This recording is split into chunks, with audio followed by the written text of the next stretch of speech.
To my daughter, Brittany. I leave the entirety of my estate, valued at $2.4 million, contingent upon one specific condition. She must submit to a DNA test to prove she is my biological child. Mr. Henderson read my father's final insult without looking up from the paper. Across the table, my sister, Selena, didn't look sad. She laughed. She actually laughed. She pulled out her phone, hit record, and pointed the camera right at my face, waiting for me to break down. My mother, Cynthia, covered her mouth in fake shock. But I saw her eyes scanning the documents, already calculating how to spend the money she thought I was about to lose. They thought this was the moment I was destroyed. They saw me trembling and assumed I was terrified of the truth. But under the table, my hands were steady. I wasn't shaking from fear. I was shaking because I knew something they didn't. I wasn't the one walking into a trap. They were. Before I show you the piece of paper that destroyed my mother's life in 3 seconds, drop a comment. Where are you watching from? And have you ever had a secret that could burn your whole family down? Mr. Henderson, I stammered, letting my voice crack just enough to sound pathetic. Can we handle this without the test? I don't want to drag Dad's name through the mud. I slumped in my chair, wrapping my arms around myself like a frightened child. To them, I looked like a woman on the verge of losing everything. They saw a 30-year-old failure who had spent the last 5 years wiping up vomit and changing adult diapers. They didn't see Brittany, the forensic accountant who had spent a decade auditing shell companies and hunting down hidden assets for federal indictments. They saw the mask, not the auditor. Selena snorted, the sound sharp and ugly in the quiet room. Oh, please. Now she cares about Dad's name? You're just terrified because you know the truth. You're a genetic error, Brittany. A bad investment Dad finally decided to write off. I looked at my mother, pleading with my eyes. Mom, please. We don't need to do this. The estate is worth $2.4 million. Let's agree to split it 3 ways. We burn the test. We all walk away with $800,000. That's enough for everyone. It was the perfect bait. I offered them safety. I offered them a guaranteed win. A rational person would have taken the money. But I wasn't dealing with rational people. I was dealing with narcissists, who had spent decades building a throne on top of my back. This is what we in the industry call the sunk cost of greed. It wasn't just about the money anymore. For 30 years, Cynthia and Selena had invested everything into a specific narrative. That they were the royalty of this family, and I was the servant. To accept a settlement, to accept an equal share, would mean admitting that I was on their level. It would mean liquidating their ego, and that was a cost they simply couldn't afford to pay. They didn't just want to win. They needed me to lose. Cynthia looked at me, and for a second, I saw the greed warring with caution. Then, she leaned over to Selena. She whispered loud enough for the microphone on the table to catch it, but soft enough that she thought I couldn't hear. Sign it. James was in a full-leg cast in the hospital for 6 weeks the month she was conceived. It is physically impossible that she is his. She's bluffing. That was her ace in the hole. A false memory. A biological fact she had convinced herself was true to sleep at night. She wasn't gambling. In her mind, she was betting on a fixed race. Cynthia straightened up, her face hardening into a mask of superiority. Absolutely not. Your father's wishes were clear. He wanted his biological family to inherit. If you aren't his, you don't deserve a penny. We reject your offer. Then what do you want? I asked, looking down at my hands to hide the calculation in my eyes. We want a stipulation, Selena said, leaning forward, her eyes bright with malice. Winner takes all. If the DNA test proves you aren't Dad's, you get 0.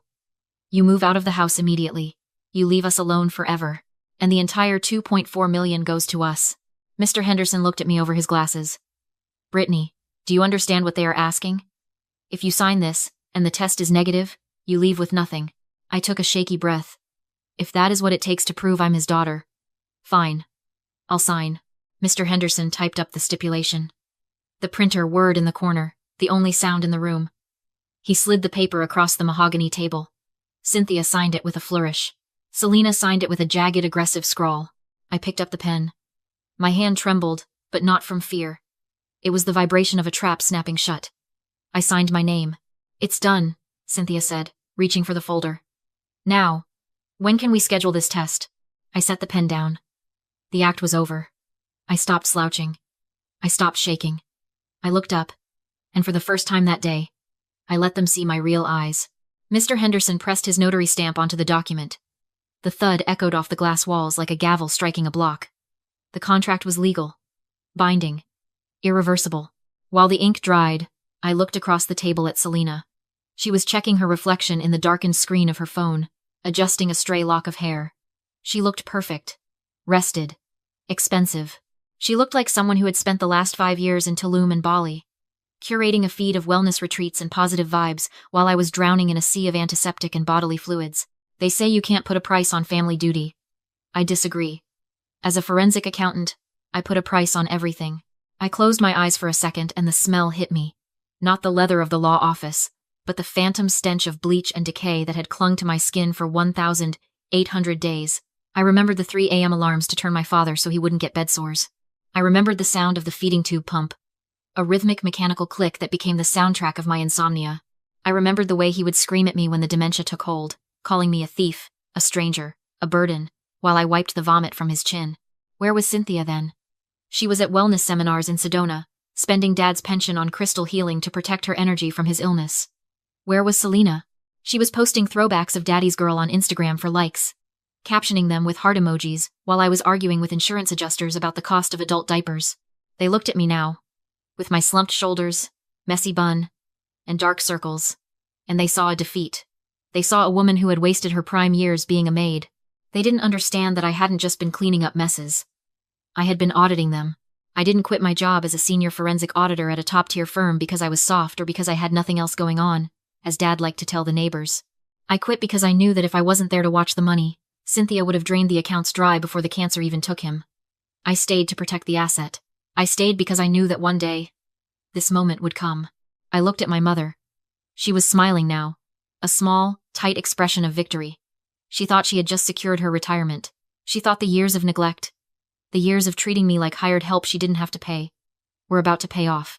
They didn't know that every time they mocked me for being single, for living in that house, for having no life, I was adding a line item to a mental ledger. Every insult was a debit. Every missed birthday was interest accrued. This $2.4 million wasn't a gift. It wasn't a windfall. It was back pay. It was severance. It was the invoice for 5 years of slavery, and I was finally ready to collect.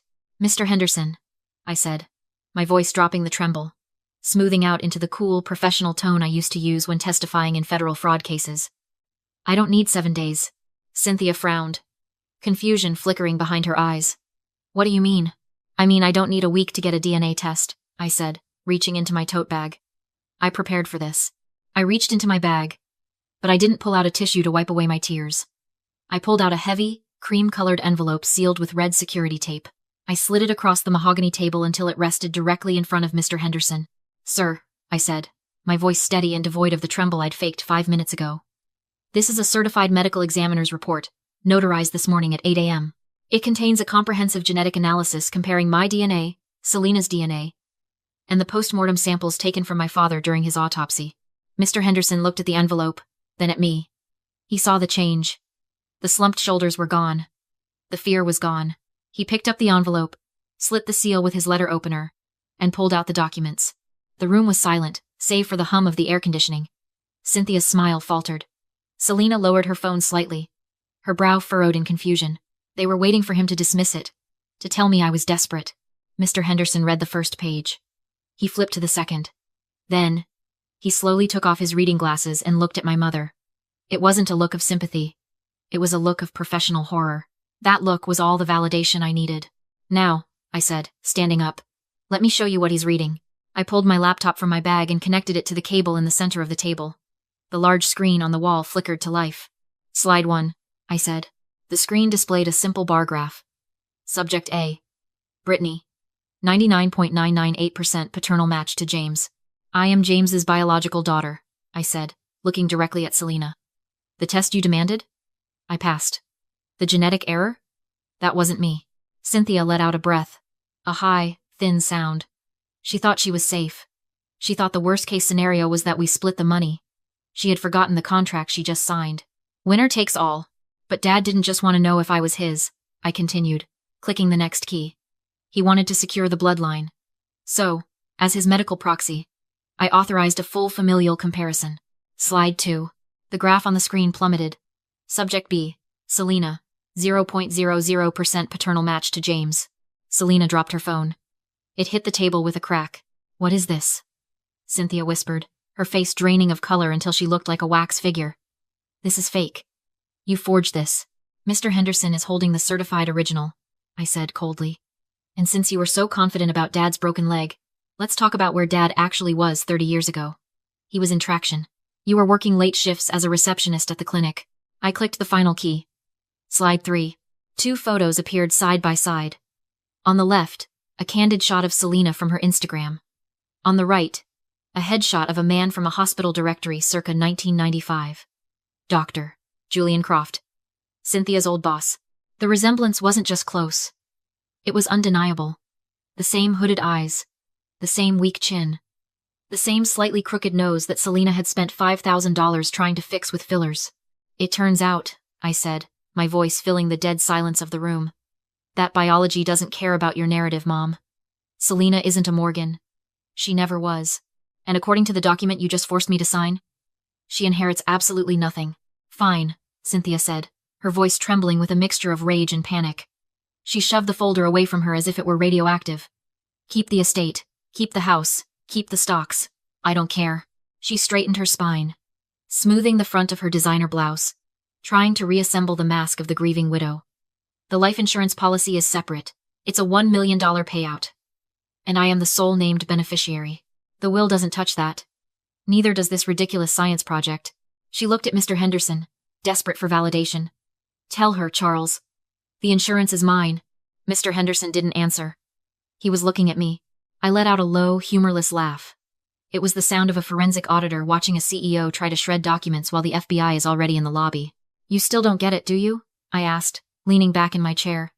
You think Dad requested this DNA test because he doubted me? Mom. Dad knew I was his. He saw his own face in the mirror every time he looked at me. He didn't demand this test to prove who I was. He demanded it to prove who you are. Cynthia's eyes narrowed.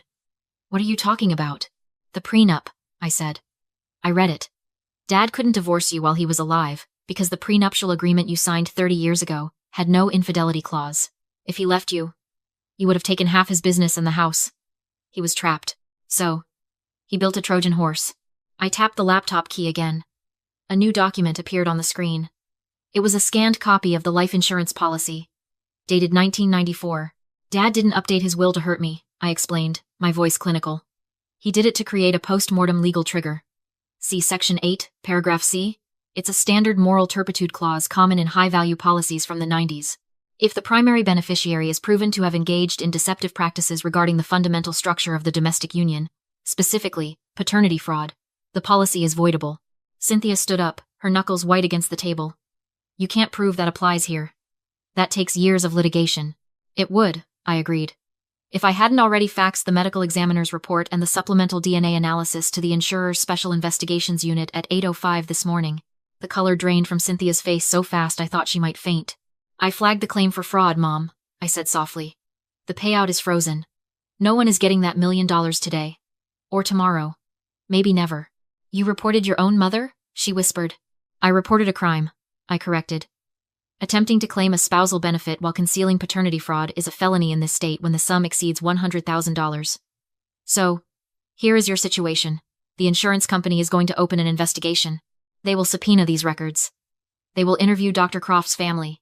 And if you fight this, you won't just lose the money. You will go to federal prison. I slid a single sheet of paper across the table. It was a release of interest waiver. Or, I said, you sign this. You waive your claim to the insurance policy. The money defaults to the contingent beneficiary, the only biological child, me. The investigation stops. You walk away with nothing. But you walk away free. Cynthia stared at the waiver like it was a trap because it was. Mr. Henderson offered her nothing but silence. And Selena sat rigid, eyes fixed on the wall as if she'd already checked out. The room felt smaller with every breath. This wasn't a family argument anymore. It was leverage. And I was the one holding it. Sign it, I said. Or I call the investigator back and tell him you're contesting. Her signature came out shaky and reluctant, the pen scratching like a surrender. She slid the paper toward me with trembling hands, suddenly looking less like the woman who ruled the house and more like someone being forced out of it. I'll take the deed now, I said, tucking the waiver away. Mr. Henderson handed me the property file. It wasn't heavy in my hands, it felt final. We're done, I said, turning for the door. You have 24 hours to vacate. Anything left behind gets donated. I honestly thought that was the end, that law and logic had closed the door. But the most dangerous moment with a narcissist isn't when you take their money. It's when you take their mask. Selena moved so fast it barely registered. 1 second she was still. The next she was blocking the exit. Back against the glass. Eyes wide and unnervingly bright. You think you can just walk away? She whispered. That spike that panic to rage swing has a name. An extinction burst. When control stops working, the person doesn't calm down. They escalate. They don't negotiate. They burn. Move, I said, tightening my grip on my bag. No. Then she smiled cold, deliberate, like someone committing to damage. She created chaos on purpose, knocking things over, making the room look violent, then raised her phone and went live. Help! Someone call 911! She screamed, pitching her voice into perfect terror. My sister's attacking me. She forged the will. She's hurting, Mom. She swung the camera onto me. To thousands of viewers, I looked exactly like the villain. Silent, standing there with a bag, not reacting. Selena framed the mess, her torn appearance, the broken items building a story in real time. Comments flooded in. Outrage multiplied by the second. She wasn't just trying to stop me from leaving. She was trying to erase my future, my job, my credentials, my reputation. Because if she couldn't keep the house, she'd settle for ruining the person who could. I didn't grab the phone. I didn't shout. I watched her performance the way an auditor watches someone destroy documents that have already been backed up. Then I cut through it, quiet, precise. Selena. Look up. She kept wailing. Look up. I repeated, pointing to the corner near the ceiling. A small dome camera sat there, barely noticeable except for the steady red light. You forgot where we are, I said. This is a deposition room. Probate-grade recording. Video and audio. It's been running since we walked in. Her face drained. Her phone lowered an inch. And on her live stream, the tone shifted. People started asking why there was a security camera. Why I wasn't fighting back. Why her story didn't match my stillness. I turned to Mr. Henderson. Did you make the call? I called 911 the moment things escalated, he said. They're already in the building. Elevator's coming up. Selena stumbled backward, trying to salvage it. I'll delete it. I'll end the stream. You can't delete the server backup, I said. And you can't delete what everyone just watched. The doors opened. 3 officers stepped in and took in the scene instantly.